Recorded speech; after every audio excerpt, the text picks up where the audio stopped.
Welcome to another Mr. Jim's Hot Rod Barn video.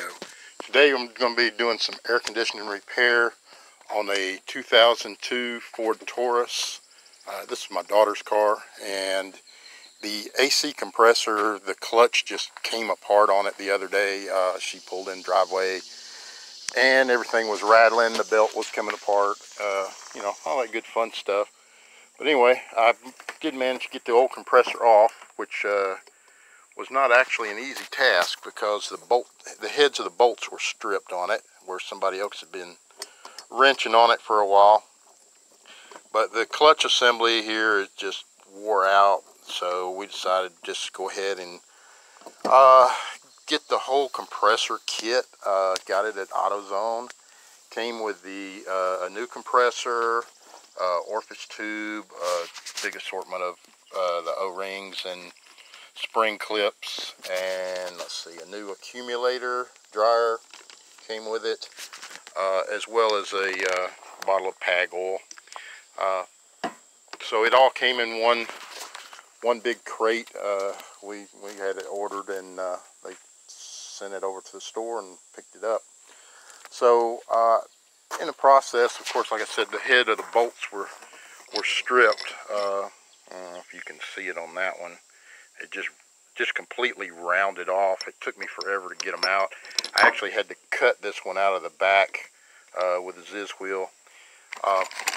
Wound up ordering some new bolts. Found those on eBay. Just measured them, looked them up by the size, and they came right up. Looks like a pretty good deal here. Got 6 of them. Don't need but 4, but that's the way they came. So a couple of spares. Managed to get everything apart on here. This is the 2002 Taurus with a Duratec 24 valve V6 in it. The compressor sits way down here in this hole, which was you know, fun, especially having to cut bolts out of. But anyway, I got them out. Everything's apart. Pulled the old orifice tube out. Didn't have a lot of contamination on it. I mean, it's a little on the dingy side, but there wasn't really particles on it, just a couple of small ones there, but it looks pretty good. I think mainly the clutch and all just overheated on this thing and locked up because the clutch bearing is locked up. I did take that clutch apart on that compressor and put it back. I actually put it back on here. I don't know if I left the bolt loose. Yeah, actually I did. So I did take this clutch off, and it's just toast. Of course, all the pieces just kind of fell apart in it. There's big grooves in that. The bearings in here are they're just wore out, and I wasn't really sure if the compressor itself had gone bad, but I had to take it off because I tried everything in the world to get this clutch apart with it in the car, and there just wasn't enough room. So once I got that far with it, I figured might as well just do it all while we're doing it and get it right the first time. So you know, got all the compressor, the dryer, you know, orifice tube, going to put all that in.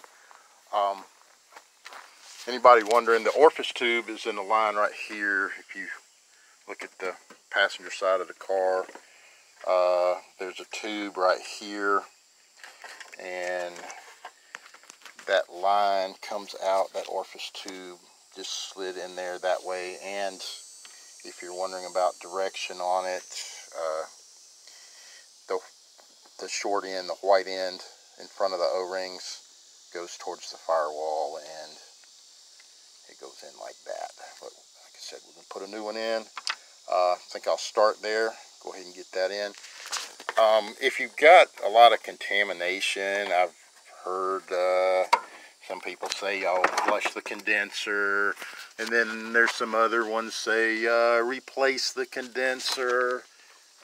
It's a lot of different contradiction on that. I'd say if they had a bunch of metal in there, obviously I'd just replace the condenser.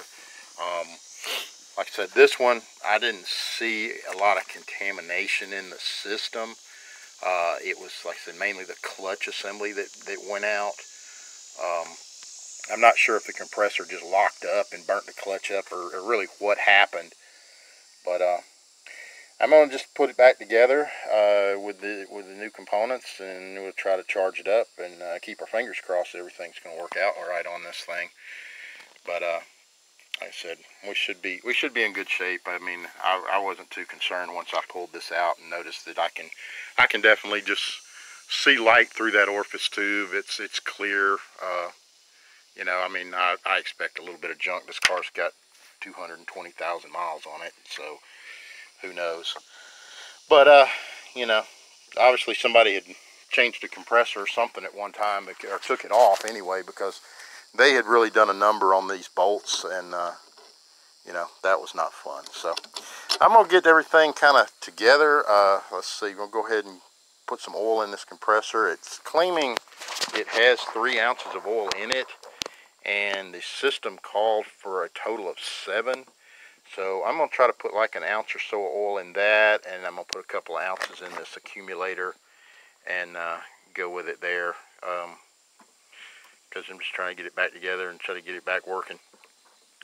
So we'll try to do what we can. All right. Okay, the way I found to get the compressor on and off in here, get it out of the car, the way I did it was I pulled the coolant fan out right here, the one closer to the passenger side. Just a 10 millimeter bolt on top of it, and it pretty much just lifted out. There was a connector on it, and undid that. And then when I got the compressor, I slid it out here through the front up through here, so about middle of the engine. Slide it down in there and get it back into place. So I'm ready to put this new one in. So I'm gonna just reverse that procedure and go with it. I'm gonna put the clutch facing down, and I believe we can work it down in here. I'm gonna need 2 hands to do this, but if you can weave it down through that direction and get it into place, that should do it for you. I did remove this coolant pipe that runs front of the engine here, comes around over here by this cover. It's the lower hose here was where I take it loose. If you can see the tip of that screwdriver, and there's a clamp right there. I put these screw clamps on it because those spring clamps are they are so tight to get back in there. The screw clamps just make it a lot easier, so do yourself a favor and get a few of them and save yourself a lot of time. And then there's a small upper hose that hooked to it here, that hooked to the coolant tube there, and there was a bolt that held it up here. One of the hoses ran over to the recovery tank, so there's one that goes right there, and then you got your lower radiator hose down up under the bottom, which you probably wouldn't be able to see with the camera with my lighting here. So anyway, that goes back in, and then the coolant fan, I'll put it back in. It just has a couple of tabs here on the bottom, and they fit in. I don't know if you can see them. It's pretty dark down in here, but there's a couple of little tabs down here in the bottom of the radiator shroud that they fit in, and then there's one bolt that goes right back up here in the top, right there. So other than that, put the battery. I took the battery out, made it a little easier. It's a good idea to disconnect it anyway. But that's pretty much it. I've got the new compressor in, belt on, got a new dryer, and obviously the orifice tube. This compressor had 3 ounces of oil already in it, so I added about 2 ounces of oil into the accumulator, and probably will put about another ounce or so in when I pull a vacuum, and I'll show you how to put oil in with a vacuum gauge as well. So stay tuned. Okay, I'm back, got everything in the car, and I am currently pulling a vacuum on the AC system. So my vacuum device works off my air compressor. So I've got a large air compressor. It's an 80-gallon, 5.5 horsepower, I believe. But it's pulling the vacuum on here.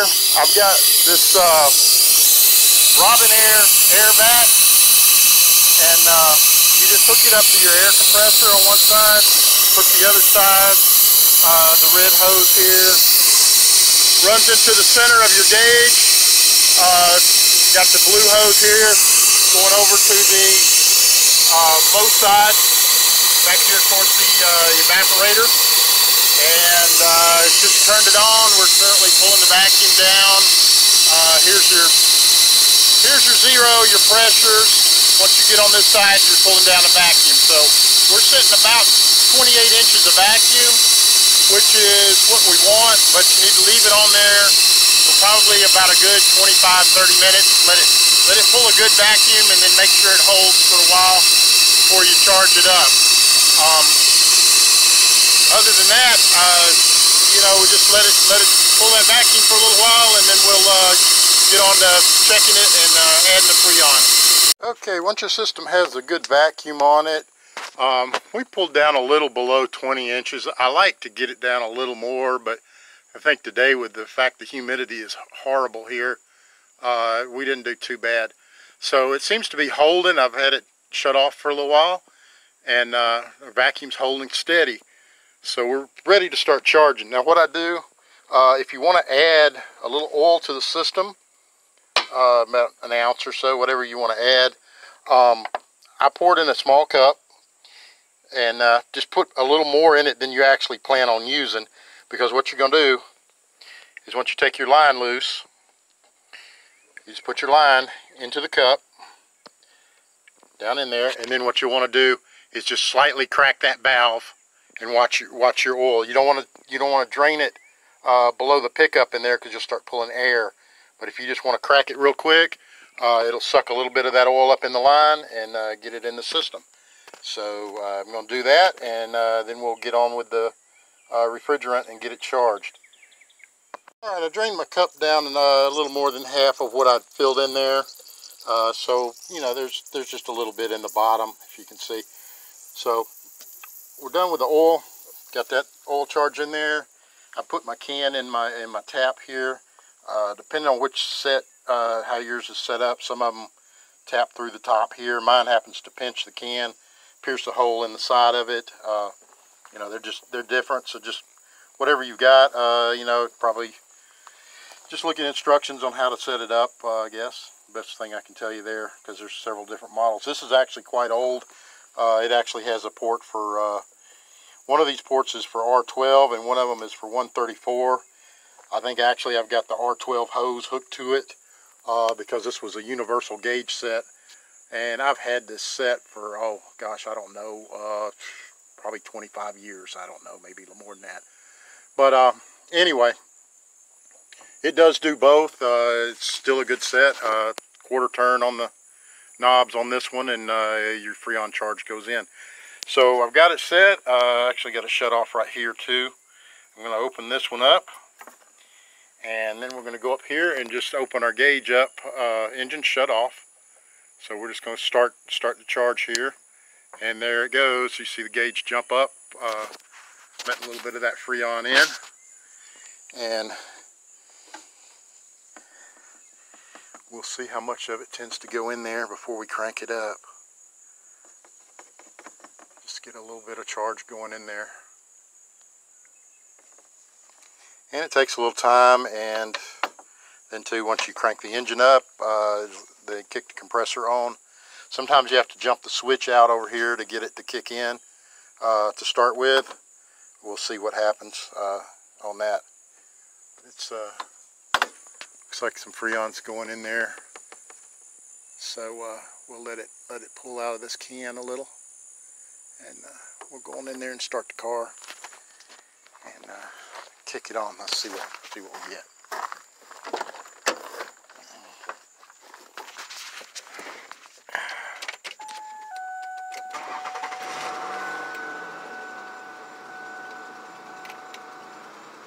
I just kicked the AC on. Didn't hear it kick in out under the hood yet, so it's starting to blow in here. But this is a climate controlled system, so it's you touch the buttons and it's somewhat delayed on its reactions as far as coming on. But we got it turned up right now, so let's go out under the hood and see what we get.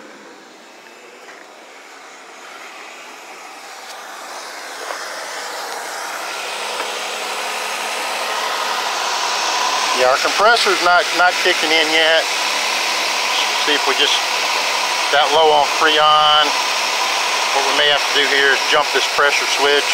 Okay, back on this again. I wanted to show you, actually I was thinking this pressure switch kicked the compressor in, and I got to looking, I could never get it to kick in with that, and got to checking, and actually this has a relay over here that I pulled out and jumped the pin in the relay to get the compressor to kick in. Also, this fuse right here was blown, and the 10 amp fuse, it was blown, obviously I guess because of our bad clutch to begin with. So change the fuse, and when you jump the top two terminals here, you can hear the compressor kick in and out. So we want to get the compressor kicked in, and that way it'll start drawing that Freon in to the system.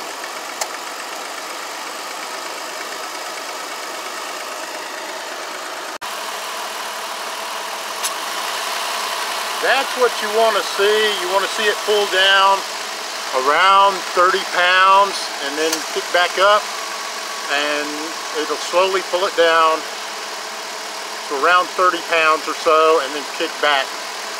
Pretty much a full charge there. What I had to do, obviously I jumped that pin on the relay. I had to hook it's the second pin down in this relay here.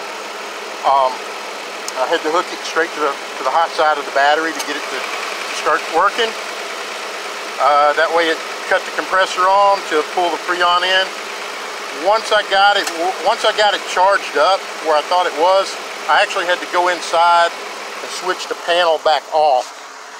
Left the car running, but I just turned the ooh, it's nice and cold in here now. I turned the off switch off here and then just cycled it back on, and then it started working on its own. So it just took a little figuring out on the electrical side of this to get it. I'm kind of from the old school where we just jumped the switch out and there wasn't much there, but this being all climate controlled and everything, excuse me, had a relay in there that you had to jump out and get the compressor to kick in. But if you got any questions, just put them in the comments below. I'll try to help you out as much as I can. You know, but right now we're sitting in a nice, super cool car. I got the max AC on. It's quite warm outside, and it's cool in here.